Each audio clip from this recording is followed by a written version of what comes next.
وسلم کی قبر مبارک پر چلے گئے اور وہاں جا کر وہاں چلے گئے اور کہا اماں عائشہ صدیقہ رضی اللہ تعالیٰ عنہ نے کہ اماں عائشہ صدیقہ فرماتے ہیں کہ حضور کے درمیان اور آسمان کے درمیان کوئی سراغ بنا دو تو خوب بارش ہوگی. یعنی کیا مسئلہ یہ ہے کہ جب بادل جس کے دیدار کو آتے ہیں اس کا دیدار ہی نہیں ہو پا رہا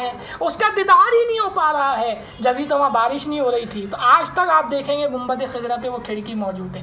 تو اماں عائشہ نے کہا یہ کھڑکی بنا دو اور اس کو سوراخ کر دو وہاں پہ دیوار میں ایک چھت کی طرف، جس سے آسمان اور اتھرے رسول کے درمیان کوئی چیز حائل نہ ہو. قبر رسول سے فیض کا عقیدہ صحابہ سے چلا آ رہا ہے. تو اماں عائشہ صدیقہ نے فرمایا کہ ایک کھڑکی بنا دو کہ جس سے حضور کے اتھرے مبارک اور آسمان کے درمیان کوئی چیز حائل نہ ہو، یعنی کسی قسم کی کوئی بھی چیز جو ہے حضور کریم صلی اللہ علیہ وسلم کے اتھرے مبارک اور آسمان کے درمیان موجود نہ ہو، بیچ میں سے دونوں کا رابطہ ہو، یعنی آسمان کے کوئی ہے جو ان کو دیکھ سکے اتھرے مبارک کو، تو بارش ہوگی. اور ایسا ہی کیا صحابہ نے، تو خوب بارش ہوئی. حتیٰ کہ صحابہ کہتے اس سال کو ہم نے پھٹنے والا نام دے دیا. اس کی وجہ یہ تھی کہ صحابہ اکرام فرماتے اتنی بارش ہوئی کہ ہمارے جانور کھا کے کئی زیادہ موٹے اور اونٹ کئی زیادہ پھول گئے کہ ایسا لگتا تھا کہ اب یہ جو ہے پھٹ جائیں گے. اتنی اللہ نے انہیں جو ہے اس میں فیض پہنچا دیا.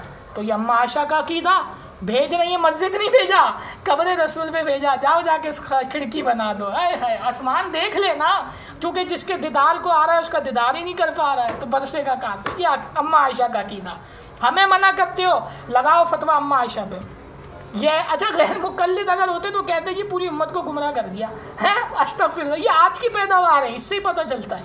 اب آگے آئیے، کتاب الثقات، مستند صحیح راویوں کے حال احوال کی کتاب، جس کے اندر امام ابن حبان علی رحمہ نے جو حدیث لانے والے راوی ہیں نا، جو حدیث کے راوی ہوتے ہیں، ان پہ پوری کتاب لکھی، کتاب الثقات.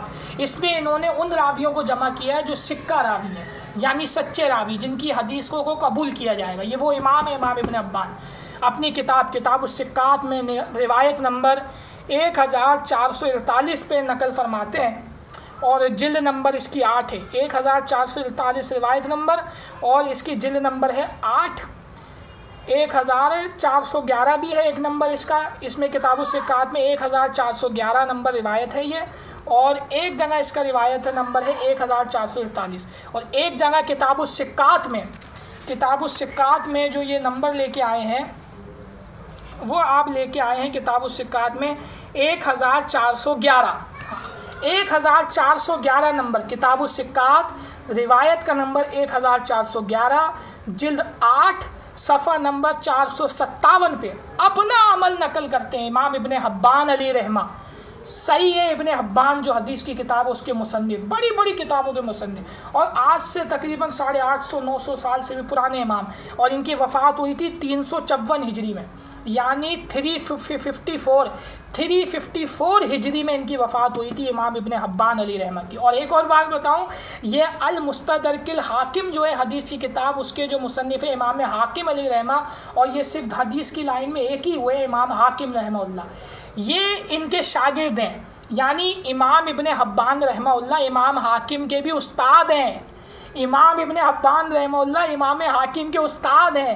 354 ہجری 354 ہجری میں آپ کی وفات ہوئی. آپ نے پوری کتاب لکھی ہے حدیث کے راویوں پر کہ کون سا راوی کیسا تھا، یعنی کس کی روایت کو قبول کیا جائے گا، کس کی نہیں قبول کی جائے گی. پوری کی تاریخ پہ ان کی کتاب لکھی ہے حدیث کے راویوں پر. تو کتاب الثقات جو آپ کی روایت، کتاب کا نام ہی دے کتاب الثقات، سچوں کی کتاب. کتاب الثقات امام ابن حبان رحمہ اللہ کی، جو امام حاکم کے استاد ہیں، محدث الاثر والفقر، مشائخ اہل سنت. امام ابن حبان رحمہ اللہ فرماتے ہیں کہ یہ امام علی رضا رحمہ اللہ کا ذکر کرتے ہوئے فرماتے ہیں، یہ امام علی رضا جو ہیں یہ اہل بیت میں سے ہیں. تو اور یہ جو ہیں امام جعفر صادق رحمہ اللہ کے پوتے ہیں. امام جعفر صادق رحمہ اللہ کے یہ پوتے تھے امام علی رضا رحمہ اللہ. تو ان کے حال احوال کا تو کہ پورا انہوں نے نقل فرمایا ہر ایک کی تاریخ کو. اس میں تو فرماتے ہیں امام علی رضا رحمہ اللہ کی تاریخ کے احوال میں نقل فرماتے ہیں کہ آپ رحمہ اللہ کی قبر میمون الرشید جو بادشاہ گزرا تھا، میمون الرشید کے پہلو میں ہے. آپ رحمہ اللہ یعنی امام علی رضا رحمہ اللہ کی قبر مامون الرشید کے پہلو میں ہے. میں نے آپ رحمہ اللہ کی قبر کی بہت دفعہ زیارت کی. امام ابن حبان مزار پہ جا رہے ہیں علی رحمہ. امام آپ فرماتے ہیں امام ابن حبان علی رحمہ جو امام حاکم کے بھی استاد ہیں فرماتے ہیں امام ابن حبان رحمہ اللہ کہ میں نے کئی دفعہ امام علی رضا رحمہ اللہ، یہ وہ رضا والے نہیں ہیں، یہ امام علی رضا امام جعفر صادق کے پوتے ہیں سگے، یہ اہل بیت اطہار میں سے ہیں. جیسے شیعوں کے 12 اماموں میں سے ایک امام بھی ان کو وہ مانتے ہیں، تو یہ وہی ہیں امام علی رضا. اور یہ اہل سنت تھے. ان کی ایک لوتی بیٹی تھی، یہ کشف القمہ فی معرفت الائمہ، یہ خود شیعہ کی کتاب ہے جو میں آپ کو حوالہ دے رہا ہوں، ابھی جو بول رہا ہوں میں کتاب کا حوالہ دے رہا ہوں، کشف القمہ فی معرفت الائمہ. یہ شیعوں کی کتاب ہے امام اربلی کی. اس میں موجود ہے کہ امام علی رضا کے 3 بیٹے تھے ان کے، اور ایک بیٹی تھی، اور ایک لوتی بیٹی کا نام انہوں نے عائشہ رکھا تھا. ان کی ایک لوتی بیٹی کا نام عائشہ تھا. تو یہ شیعہ ویعہ کے نہیں ہیں، یہ سارے 12 امام بھی اہل سنت کے ہی امام ہیں. وہ تو شیعوں کو کچھ تو پکڑنا تھا نا بھائی، لوگوں کو اپنی طرف اٹریکٹ کرنے کے لیے، لوگوں کو اپنی طرف راغب کرنے کے، تو ان کو پکڑ رکھا ہے. لیکن امام یہ ہمارے ہی ہیں. تو اس کے اب میں آگے بڑھ جاتا ہوں، میں ان کی تھوڑی سی ذرا ذکر کر دوں. تو خیر، امام ابن حبان رحمہ اللہ فرماتے ہیں کہ میں امام علی رضا رحمہ اللہ کی قبر کی بہت دفعہ میں نے زیارت کی جب میں طوس میں ٹھہرا ہوا تھا. طوس میں جو ان کی قبر ہے مامون الرشید کی، اور ان کے ساتھ ہی ان کی بھی ہے. تو مامون الرشید کی قبر کے بعد جب میں طوس میں ٹھہرا ہوا تھا تو امام ابن حبان امام الائمہ رحمہ اللہ فرماتے ہیں، اور بالاجماع سکائیں، یہ آپ بھی جانتے ہو، فرد مخالف جانتا ہے، یہ سب لوگ اس کے قابل قبول ہے، قابل ترجیح ہے، با اعتماد لوگ ہیں. تو اور فرماتے ہیں کہ میں طوس میں ٹھہرا ہوا تھا تو مجھ پہ جب بھی طوس میں کوئی مصیبت پڑتی، امام ابن حبان رحمہ اللہ فرماتے ہیں مجھ پر طوس میں جب بھی کوئی مصیبت آتی، مشکل آتی، تکلیف آتی، تو میں امام علی بن موسیٰ رضا رحمہ اللہ کی قبر کی زیارت کرتا تھا اور وہاں جا کر ہاتھ اٹھا کر دعا کرتا تھا.